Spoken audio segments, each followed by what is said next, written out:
Invité ce matin. Bonjour. Bonjour. C'est dommage que vous racontiez n'importe quoi dès le matin. Parce que ça commence fort. Ça commence très fort parce que ce que vous dites est parfaitement faux. Jamais je n'ai été écarté de l'équipe de Nicolas Sarkozy. Jamais je n'ai été tensé par Nicolas Sarkozy et que. C'est faux. Donc c'est-à-dire qu'en gros il n'y a pas eu un incident notamment à la diffusion d'un reportage d'envoyé spécial. Non. On vous voyait aller à une réunion à laquelle était Ségolène Royal. Vous êtes allé déguisé. C'est faux. C'est faux. Ce que vous dites est faux. Ah, il n'y a pas eu de reportage d'envoyé spécial où on vous voyait déguisé. Il y a eu un reportage d'envoyé spécial où j'arrive avec un manteau et une capuche parce qu'il pleut à l'extérieur, que ce montage d'images ne m'a jamais valu la moindre remarque, ni de Nicolas Sarkozy, ni même de François Fillon.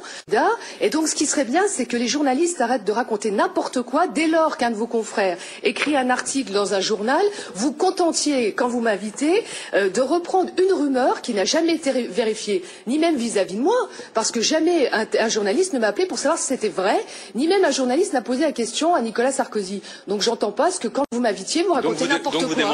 Vous démentez complètement le fait que Merci Nicolas d'ailleurs Sarkozy... de me donner l'occasion de le faire, mais je trouve un peu ridicule. En m'invitant sur ce plateau... Il n'a jamais demandé à Brice Hortefeux à l'époque de vous... À une rumeur de journaliste non vérifiée, elle se perpétue comme ça sur les plateaux. C'est la première fois qu'on me la ressort depuis que je suis élue et que je viens sur un plateau. Mais je trouve que quelque part c'est un peu indécent. C'est pas indécent, on a le mérite d'en parler. Il y a des questions qu'on ne peut pas vous poser. Mais non, il y a des sujets qu'on n'a pas le droit d'aborder. Mais c'est pas ça, mais j'estime que vous m'invitez et vous êtes en train de me ressortir une vieille histoire qui n'est d'autre que des rumeurs qui n'ont jamais... Des rumeurs. Envoyé spécial, c'est pas une rumeur. Ce mais reportage envoyé a vraiment spécial, existé. attendez, ce reportage, je l'ai fait moi-même. J'y étais, non, c'est moi qui suis filmé. Donc ne racontez pas n'importe quoi. Je raconte pas n'importe quoi. Mais vous me dites, j'arrive caché, ce qui est parfaitement faux. J'arrive parce qu'il pleut. Alors je vous invite à regarder à niveau leur reportage. J'ai regardé encore hier. Eh bien, regardez-le. Donc je dis pas n'importe quoi, j'ai vu la séquence. Eh ben, vous verrez qu'il pleut à l'extérieur et que si j'arrive avec une capiche, c'est pas. La pluie m'a pas marqué, mais je pense pas. Eh bien, regardez le ralenti, vous verrez. Au ralenti.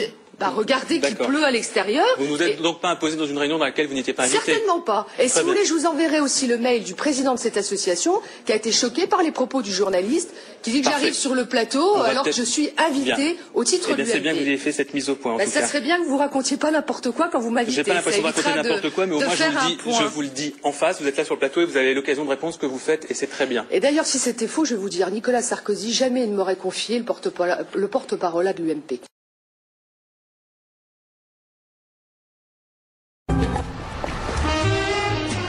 Portée par l'euphorie de l'affaire Montebourg, Nadine Morano prépare un nouveau coup. Rendez-vous parc de la Villette, où elle arrive en tenue de camouflage. Madame Morano ? Après, Comment ça après ? Vous voulez pas nous dire où vous allez ? Après. Une fois dans cette salle, on va enfin savoir. Bon, voilà. Bon, l'objet du suspense, c'est quoi? C'est que Madame Royal est allée sur l'émission Riposte. J'avais été contactée moi-même par Serge Moati, par l'équipe de Serge Moati. Elle a refusé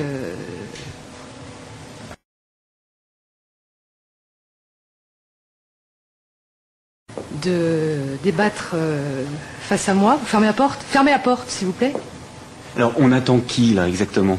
On attend Madame Royal. Elle va venir où? Elle va venir à ce congrès. Dans cette salle? Ah non, dans la salle, dans la grande salle. Son cheval de Troie, c'est cette jeune femme, l'une des organisatrices d'un congrès sur le handicap, attachée de presse de l'Union des sourds et des malentendants et militante UMP. Je monte après qu'elle soit arrivée, ouais. Parce que sinon, si vous y allez maintenant, son service de presse, il va l'informer. Nous avons été... À la surprise des intervenants, Nadine Morano s'invite sur scène.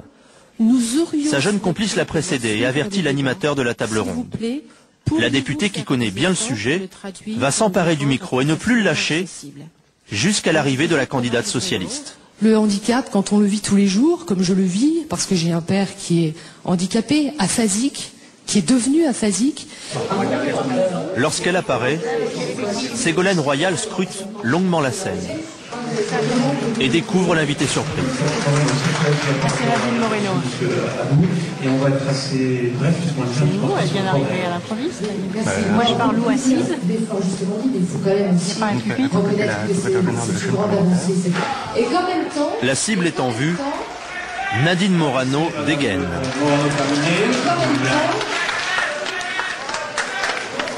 Allez, s'il vous plaît, parce que Mme Royal a voté contre la loi sur le handicap. Alors, si on Cette dernière se tourne vers la salle pour protester. Dernière pique avant de devoir quitter la scène. Quand vous prenez le métro,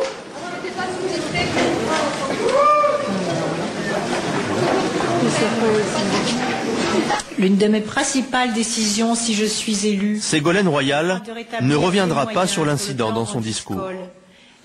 Pour Nadine Morano, peu importe. Pendant 3 mois, la tête brûlée de Nicolas Sarkozy n'hésitera jamais à provoquer l'adversaire.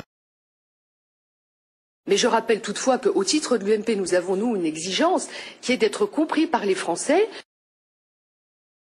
Et la preuve, je vois comment fonctionnent un peu les médias, hein, on vous saute dessus avec les micros, dans un contexte très particulier. C'est fou cette manière de toujours attaquer les médias. Eh ben parce que ce que vous avez fait ce matin n'est pas très correct, je tiens à vous dire quand même. Non, c'est la liberté des médias aussi que de présenter les choses à partir de faits. Mais si je parlais de vous sans savoir les choses, je me le permettrais pas. Leur propre analyse. Mais moi, je me permettrais pas de parler sur vous sans savoir. Il ne me semble pas. Donc, mais si, donc quand on ne sait pas d'abord, quand on ne sait pas, on interroge la personne pour savoir si c'est vrai. Et j'ai été obligée de démentir ça, et d'ailleurs Europe 1 l'a fait dès le lendemain, à démentir, et ça m'énerve un peu d'arriver sur un plateau 6 mois après et qu'on me resserve cette histoire qui n'a été que montée sous base de rumeurs. Et je me rappelle d'Adjani être obligé de venir à TF1 dire non, vous voyez, j'ai pas le sida. Je trouve que c'est quand même un peu énervant. Vous considérez dans le même cas que celui d'Isabelle Adjani? Je pense qu'à un moment, il faut que les journalistes fassent correctement leur métier. Quand il y a quelque chose à dire, eh bien, on vérifie auprès de la personne qui est concernée. Parce que la personne concernée, c'est moi. C'est ce qu'on fait ce matin, donc on a votre version des faits et c'est très bien. C'est pas l'actualité, ça, vous en conviendrez quand même.